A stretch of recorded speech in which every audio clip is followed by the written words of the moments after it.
ഇന്ന് നമുക്ക് അടിപൊളി ടേസ്റ്റിൽ പഴം വെച്ചിട്ട് അടിപൊളി ചായക്കടി ഉണ്ടാക്കിയാലോ. എന്നാൽ നമുക്ക് വീഡിയോയിലേക്ക് എടുക്കാം. ഇതിനു വേണ്ടി എടുത്തതെന്ന് വെച്ചാൽ ഞാൻ 2 നേന്ത്രപ്പഴമാണ് എടുത്തത്. ഇതുപോലുള്ള മീഡിയം സൈസ് നേന്ത്രപ്പഴമാണ് നമുക്കിതിലേക്ക് ആവശ്യം. ഇനി നമുക്കിതിൻ്റെ തൊലിയൊക്കെ കളഞ്ഞ് നമുക്ക് ഇത് റൗണ്ട് ഷേപ്പിലാണ് കട്ട് ചെയ്തെടുക്കേണ്ടത്. നമുക്കിത് റൗണ്ട് ഷേപ്പിൽ കട്ട് ചെയ്തെടുക്കാം. ആദ്യം നമുക്കിതിൻ്റെ ഇതുപോലെ തൊലി കളഞ്ഞെടുക്കാം. ഇതുപോലത്തെ പഴം കിട്ടിയെങ്കിൽ ഇതാണ് നല്ലത് കേട്ടോ. ഇതാകുമ്പോൾ നമുക്ക് നമ്മൾ വിചാരിച്ച പോലെ നമുക്ക് ആയി കിട്ടും. അതിന് വേണ്ടിയിട്ടാണ്. ഇനി നമുക്ക് ഈ വീഡിയോയിൽ കാണുന്നത് പോലെയാണ് നമുക്ക് കട്ട് ചെയ്തെടുക്കേണ്ടത്. ഇതുപോലെ കട്ട് ചെയ്തെടുക്കാം. എല്ലാം നമുക്ക് ഇതുപോലെ തന്നെ കട്ട് ചെയ്തെടുക്കാം.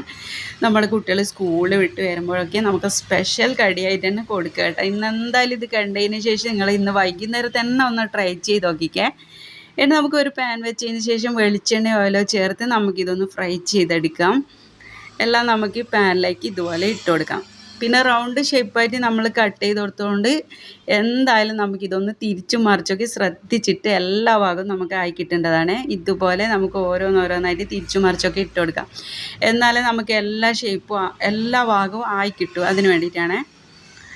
അങ്ങനെ നമുക്ക് എല്ലാം ഇതുപോലെ തന്നെ ചെയ്തെടുക്കാം. ഇപ്പം നമ്മൾ ഏകദേശം ഒക്കെ ആയിക്കൊണ്ടിരിക്കുന്നുണ്ട്.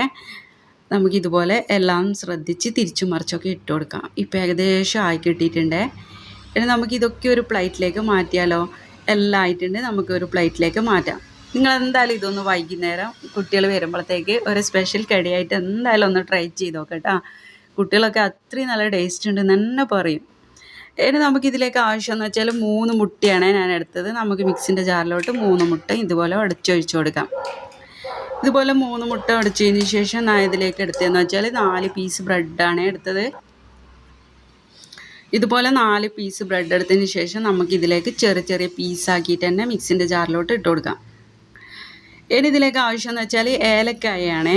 ഏലക്കായ ഒരു 5 6 ഏലക്കായ എടുത്തതിന് ശേഷം നമുക്ക് തൊലി കളഞ്ഞ് ഇതിലേക്ക് ഇട്ട് കൊടുക്കാം. തൊലി കളഞ്ഞ് ഇട്ട് കൊടുക്കുന്നത് ചെറിയ കുട്ടികളുള്ള ആൾ അങ്ങനെ തന്നെ ഇട്ട് അടിച്ചാൽ പ്രശ്നമില്ല. ചെറിയ കുട്ടികളുള്ള ആളൊക്കെ തൊലി കളഞ്ഞിട്ട് കൊടുക്കുന്നതാണ് നല്ലത്. അതുകൊണ്ട് നമുക്കെല്ലാം ഇത് കഴിഞ്ഞതിന് ശേഷം 2 ടേബിൾ സ്പൂൺ മൈദപ്പൊടിയാണ് ഞാനിപ്പോൾ ചേർത്ത് കൊടുത്തത്. 2 ടേബിൾ സ്പൂൺ മൈദപ്പൊടി ചേർത്തതിന് ശേഷം നമുക്കിതിലേക്ക് 3 ടേബിൾ സ്പൂൺ പഞ്ചസാരയാണ് ഞാൻ ചേർത്ത് കൊടുക്കുന്നത്. 3 ടേബിൾ സ്പൂൺ പഞ്ചസാര ചേർത്ത് കൊടുക്കാം. അതിനുശേഷം നമുക്കിതിലേക്ക് കട്ടിപ്പാലാണ് ആവശ്യം. 1/2 ഗ്ലാസ് നല്ല കട്ടിപ്പാൽ തന്നെ നമുക്കിതിലേക്ക് ഒഴിച്ചു കൊടുക്കാം. ഇനി നമുക്കിത് നന്നായിട്ട് അരച്ചെടുക്കണം. നിങ്ങൾക്ക് അഥവാ മൈദപ്പൊടി ഇഷ്ടമില്ലെങ്കിൽ ഗോതമ്പൊടി ഇതിലേക്ക് ചേർത്ത് കൊടുക്കുക. ഇനി നമുക്കിത് മിക്സിൻ്റെ ജാറിലിട്ടിട്ട് ഇതുപോലെ നന്നായിട്ടൊന്ന് അരച്ചെടുക്കാം. ഇത് പെട്ടെന്ന് തന്നെ അരഞ്ഞ് കിട്ടും. ബ്രെഡും മുട്ടയും ആണല്ലോ, അതുകൊണ്ട് പെട്ടെന്ന് തന്നെ നമുക്കിത് ഫൈനായിട്ട് തന്നെ നല്ലോണം അരിഞ്ഞ് കിട്ടും. ഇനി ഇത് അരിഞ്ഞ് കിട്ടിയതിന് ശേഷം നമുക്കിതിൻ്റെ ബാക്കിയുള്ളതൊക്കെ നമുക്ക് പെട്ടെന്ന് തന്നെ ചെയ്തെടുക്കാം. ഇതുപോലെയാണ് നമുക്ക് ആയിക്കിട്ടേണ്ടത്. ഇതുപോലെ ആയിക്കിട്ടതിന് ശേഷം നമുക്കിനി ഒരു പാൻ വെച്ചതിന് ശേഷം ഇതിനാവശ്യത്തിനനുസരിച്ച് പാൻ എടുക്കുക കേട്ടോ. അതിനുശേഷം നമുക്കിതിലേക്ക് ഒരു 2 ടേബിൾ സ്പൂണ് മിൽമ നെയ്യ് ചേർത്ത് കൊടുക്കാം. ഇനി നമുക്കിത് ഇതിൻ്റെ ചുറ്റിലൊന്ന് പുരട്ടി കൊടുക്കുക. ഇതിൻ്റെ ചുറ്റിലും നമുക്ക് പുരട്ടിയതിന് ശേഷം നമുക്കിതിലേക്ക് നമ്മൾ മാവ് ഒഴിച്ചു കൊടുക്കാം. ആദ്യം നമുക്കിതുപോലെ കുറച്ച് മാവ് ആദ്യം നമുക്ക് ഒഴിച്ചു കൊടുക്കാം. അതിന് ശേഷം നമുക്കിതിലേക്ക് നമ്മൾ റെഡിയാക്കി വെച്ച പഴം മുകളിലായിട്ട് ഇട്ട് കൊടുക്കാം. എന്നിട്ട് ഇതിൻ്റെ മുകളിൽ കുറച്ചും കൂടി മാവ് ഒഴിച്ചു കൊടുക്കണേ. ഇത് നമുക്കൊരു ലെയറായിട്ട് തന്നെ പഴം കിട്ടാൻ വേണ്ടിയിട്ടാണ്. എന്നാലാണ് ഇതിൻ്റെ ഒരു പ്രത്യേക ഒരു ടേസ്റ്റ് കിട്ടാൻ വേണ്ടിയിട്ടാണ്. ഇനി നമുക്കിതിൻ്റെ മുകളിൽ ഇതുപോലെ കുറച്ചും കൂടി നമുക്കിതുപോലെ മാവ് ഒഴിച്ചു കൊടുക്കാം. ഇതുപോലെയാണ് വെച്ച് കൊടുക്കേണ്ടത്. ഇനി ഇതിൻ്റെ മുകളിലായിട്ട് നമുക്ക് കുറച്ചും കൂടി നമ്മുടെ പഴം ഇട്ട് കൊടുക്കാം. അങ്ങനെയാണ് ഇത് ലെയറായിട്ട് ചെയ്ത് കൊടുക്കേണ്ടത്. അന്നേരമാണ് ഇതിൻ്റെ നമ്മൾ വിചാരിച്ച ആ ടേസ്റ്റ് നമുക്ക് കിട്ടാൻ. ഇനി നമുക്ക് അടുത്തതും നമുക്കിതുപോലെ തന്നെ ചെയ്ത് കൊടുക്കാം.